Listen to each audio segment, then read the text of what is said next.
গত ৮ জানুয়ারি সিরাজগঞ্জের শাহজাদপুরের রবীন্দ্র কাচারি বাড়িতে এক দর্শনার্থী দম্পতিকে লাঞ্ছিত করে তাদের উপর হামলার ঘটনা ঘটে। এই ঘটনায় জড়িত কর্মকর্তা কর্মচারীদের শাস্তির দাবিতে গত মঙ্গলবার বিক্ষোভ মিছিল করে স্থানীয়রা। পরে বিক্ষোভকারীরা রবীন্দ্র কাচারি বাড়িতে প্রবেশ করে ভাঙচুর চালায়। এরপর স্থানীয় প্রশাসন পুরো কাচারি বাড়ির নিয়ন্ত্রণে নিয়ে নেয়।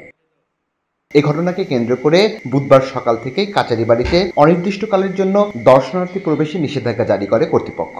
সবাই দেখার জন্য আসতেছে ঐতিহাসিক জায়গাটা, কিন্তু দেখতে পারতেছে না কেউ। অতি দ্রুত এটা সুষ্ঠু তদন্তের মধ্যে যারা হামলাকারী বা যারা এই গন্ডগোলের সৃষ্টিকারী তাদেরকে আইনের আওতায় আনা হবে। ভাঙচুরের ঘটনায় ক্ষয়ক্ষতির পরিমাণ এখনো পরিমাপ করা যায়নি বলে জানিয়েছেন কাচারি বাড়ির কাস্টোডিয়ান। এখানে একটু নিরাপত্তা সংকট দেখা দিয়েছে। আপাতত অনির্দিষ্টকালের জন্য রবীন্দ্র কাচারি বাড়ি দর্শনার্থীদের পরিদর্শনের জন্য বন্ধ রয়েছে। এই ঘটনায় আর জটিলতা সৃষ্টির সম্ভাবনা নেই বলে জানিয়েছেন সহকারী ভূমি কমিশনার। আর আইন শৃঙ্খলা পরিস্থিতি নিয়ন্ত্রণে আনা হয়েছে বলে জানিয়েছেন প্রশাসন। সম্প্রতি এখন আমাদের কাস্টোডিয়ান সাহেব উনি মামলা করেছেন।